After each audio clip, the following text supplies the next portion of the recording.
नमस्कार दोस्तों, अगर आपको भारत और इंग्लैंड के बीच खेले जा रहे पहले टेस्ट मुकाबले के चौथे दिन का खेल पसंद आया हो तो इस वीडियो को आप एक लाइक जरूर करें।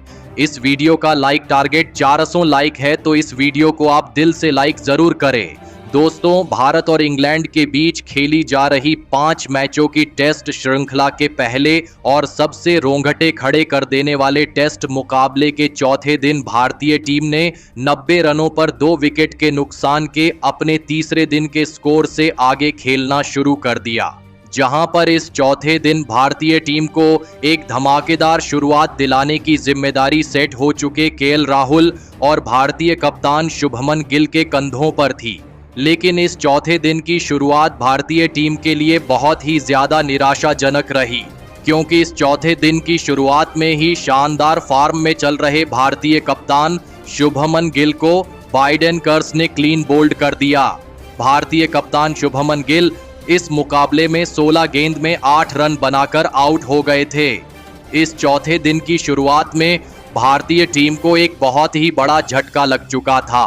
इंग्लैंड की टीम शुरुआत से ही भारतीय बल्लेबाजी पर हावी होने की कोशिश में लगी हुई थी, लेकिन अब मैदान में शानदार फॉर्म में चल रहे ऋषभ पंत बल्लेबाजी के लिए आए थे और फिर यहां से सेट हो चुके केएल राहुल और ऋषभ पंत ने मिलकर एक महत्वपूर्ण साझेदारी भारतीय टीम के लिए बनाना शुरू कर दिया था। ऋषभ पंत ने तो आते ही इंग्लैंड की गेंदबाजी पर बड़े शॉट खेलना शुरू कर दिया था, लेकिन केएल राहुल एक संयमी पारी अपनी टीम के लिए खेल रहे थे और एक छोर मजबूती से पकड़े हुए थे।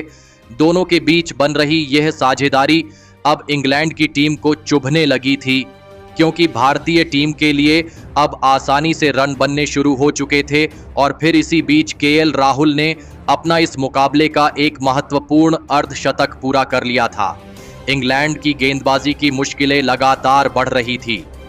दबाव पूरी तरह इंग्लैंड के कप्तान बेन स्टोक्स के ऊपर दिखने लगा था।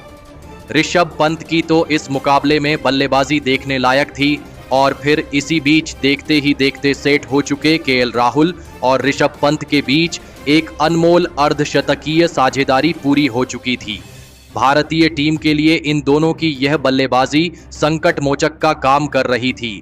इंग्लैंड की गेंदबाजी के सामने इस समय पर बल्लेबाजी करना सबसे मुश्किल था, लेकिन ऐसे में भारतीय टीम के इन 2 दिग्गज बल्लेबाजों ने अपनी टीम को विरोधी टीम के सामने झुकना नहीं दिया और इस साझेदारी को और भी ज्यादा आगे बढ़ाया और मजबूत बनाया। केएल राहुल और ऋषभ पंत की यह साझेदारी अब इंग्लैंड के कप्तान के हर एक फैसले को ध्वस्त करती जा रही थी। और फिर इसी बीच गजब की और विस्फोटक बल्लेबाजी कर रहे ऋषभ पंत ने अपना इस मुकाबले का एक धमाकेदार अर्धशतक पूरा कर लिया। अब इस साझेदारी ने भारतीय टीम को मुश्किल से बाहर निकाला था और इंग्लैंड की गेंदबाजी को इस मुकाबले में पूरी तरह बैकफुट पर धकेल दिया था। केएल राहुल और ऋषभ पंत की इस साझेदारी की वजह से इंग्लैंड का हर एक गेंदबाज परेशानी में नजर आ रहा था, क्योंकि भारतीय टीम का स्कोरबोर्ड ऋषभ पंत की गजब की बल्लेबाजी की वजह से रुकने को तैयार नहीं था। भारतीय टीम अब इस मुकाबले में कमांडिंग पोजीशन पर पहुंचती हुई दिख रही थी। बाहर से इन दोनों की बल्लेबाजी देख रही भारतीय टीम इस मुकाबले में आत्मविश्वास से भरी हुई नजर आने लगी थी। और फिर इसी बीच भारतीय टीम के लिए एक गजब की पारी खेल रहे केएल राहुल ने अपना इस मुकाबले का एक ऐतिहासिक शतक पूरा कर लिया। केएल राहुल पहले पारी में एक बड़ी पारी खेलने से चूक गए थे, लेकिन इस बार उन्होंने यह गलती फिर से नहीं की थी। लेकिन उनके साथ बल्लेबाजी कर रहे ऋषभ पंत भी कहां उनसे पीछे रहने वालों में से थे, और ऋषभ पंत ने फिर से अपने बल्ले की ताकत इंग्लैंड के गेंदबाजों को दिखाई और देखते ही देखते 90 रनों का आंकड़ा ऋषभ पंत ने पार कर लिया था। ऋषभ पंत की यह बल्लेबाजी देखकर इंग्लैंड के कप्तान बेन स्टोक्स तक हैरान थे। और फिर इसी बीच शानदार बल्लेबाजी कर रहे ऋषभ पंत ने अपना इस मुकाबले का एक ताबड़तोड़ और नायाब शतक इस मुकाबले में पूरा कर लिया। ऋषभ पंत के इस मुकाबले के दूसरे शतक के लिए पूरी भारतीय टीम खुश नजर आ रही थी, तो वही शतक लगाने के बाद तो गेंदबाजी पर आए जो रूट के खिलाफ ऋषभ पंत ने एक ही ओवर में 3 चौके और एक धमाकेदार छक्का लगा दिया था। ऋषभ पंत की बल्लेबाजी ने इस टेस्ट मुकाबले को T20 मुकाबले में तब्दील कर दिया था, लेकिन तभी गेंदबाजी पर लगाए गए शोएब बशीर ने तूफानी बल्लेबाजी कर रहे और शतक लगाने वाले ऋषभ पंत को जैक क्रोली के हाथों कैच आउट कर दिया। ऋषभ पंत इस मुकाबले में 140 गेंदों में 118 रनों की एक धमाकेदार पारी खेलकर आउट हो गए थे। भारतीय टीम की एक विशाल साझेदारी अब टूट चुकी थी। मैदान से बाहर जा रहे ऋषभ पंत के लिए सभी ने खड़े होकर तालियां बजाई थीं। अब बल्लेबाजी के लिए करुण नायर मैदान में उतरे थे, लेकिन नए बल्लेबाज करुण नायर के साथ मिलकर सेट हो चुके केएल राहुल ने फिर से एक और साझेदारी बना के दिखाई और शतक लगाने के बाद भी केएल राहुल ने अपनी अनुशासित बल्लेबाजी आगे भी जारी रखी। करुण नायर भी मैदान में उतरते ही शानदार लय में नजर आ रहे थे। केएल राहुल और करुण नायर की बल्लेबाजी ने इंग्लैंड की गेंदबाजी को फिर एक बार मुश्किल में डालना शुरू कर दिया था, लेकिन तभी गेंदबाजी पर आए बाइडेन कर्स ने इंग्लैंड की गेंदबाजी के खिलाफ एक ऐतिहासिक पारी खेलने वाले केएल राहुल को क्लीन बोल्ड कर दिया। केएल राहुल इस मुकाबले में 247 गेंदें खेलकर 137 रनों की एक अद्भुत पारी खेलकर आउट हो गए थे। केएल राहुल की इस कमाल की पारी ने भारतीय टीम को एक मुश्किल समय में आकर बाहर निकाला था, लेकिन उनका यह विकेट इंग्लैंड की गेंदबाजी के लिए एक बहुत ही बड़ी सफलता थी। अब मैदान पर रविंद्र जडेजा आए थे, लेकिन रविंद्र जडेजा के साथ बल्लेबाजी कर रहे और सेट हो चुके करुण नायर को इसी बीच क्रिस वॉक्स ने अपनी ही गेंद पर कैच आउट कर दिया। करुण नायर इस मुकाबले में 54 गेंद में 20 रन बनाकर आउट हो गए। कई सालों के बाद टेस्ट मुकाबले में वापसी कर रहे करुण नायर के लिए यह पहले टेस्ट मुकाबले की दोनों ही पारियां बहुत ही खराब रही थीं। भारतीय टीम ने देखते ही देखते अपने दो बहुत ही बड़े खिलाड़ियों को खो दिया था। अब मैदान पर शार्दुल ठाकुर आए थे, लेकिन इस पारी का 91वां ओवर भारतीय टीम के लिए इस मुकाबले का सबसे खराब ओवर साबित हुआ, जहां पर गेंदबाजी पर आए जोश टंग ने अपने इस ओवर की पहली ही गेंद पर शार्दुल ठाकुर को जो रूट के हाथों कैच आउट कर दिया। शार्दुल ठाकुर इस मुकाबले में 12 गेंद में बस 4 रन बनाकर आउट हो गए, तो वही शार्दुल ठाकुर के बाद बल्लेबाजी पर आए मोहम्मद सिराज को भी उनकी पहली ही गेंद पर जोश टंग ने जेमी स्मिथ के हाथों कैच आउट कर दिया। मोहम्मद सिराज तो इस मुकाबले में अपना खाता भी नहीं खोल पाए थे, तो वही मोहम्मद सिराज के बाद बल्लेबाजी पर आए जसप्रीत बुमराह का भी यही हाल रहा और जसप्रीत बुमराह को भी जोश टंग ने अपने इस ओवर की चौथी गेंद पर क्लीन बोल्ड कर दिया। जसप्रीत बुमराह भी इस मुकाबले में अपना खाता नहीं खोल पाए थे। भारतीय टीम का निचला क्रम इस मुकाबले में बहुत ही ज्यादा कमजोर बल्लेबाजी कर रहा था।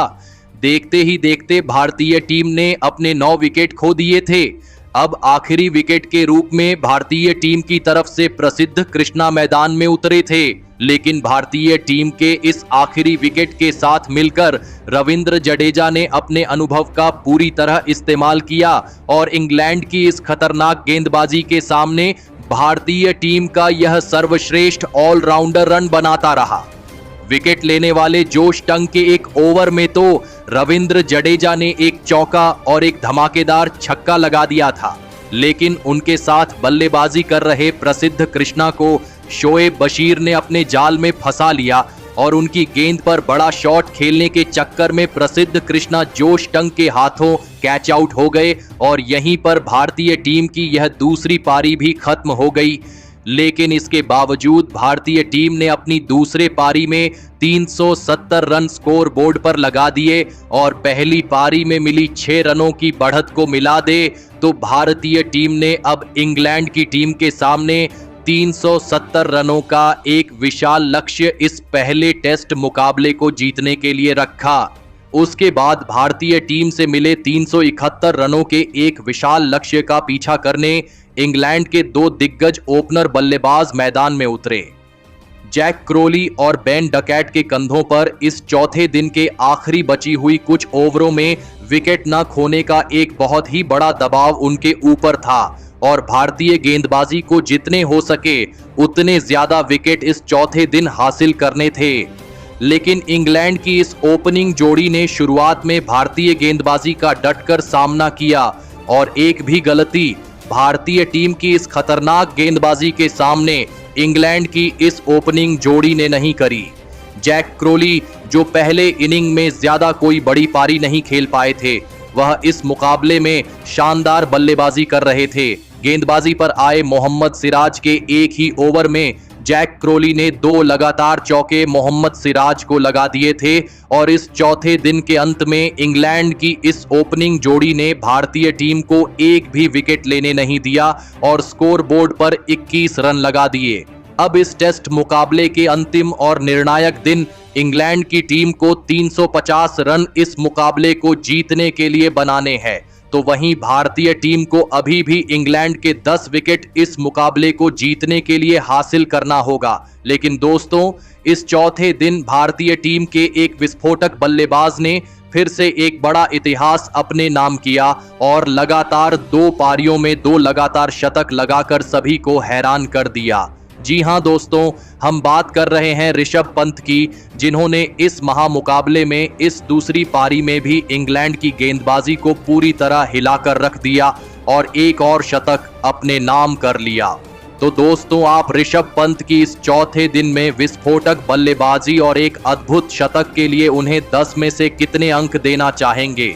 आप अपनी राय नीचे कमेंट में देना बिल्कुल भी ना भूलें। धन्यवाद।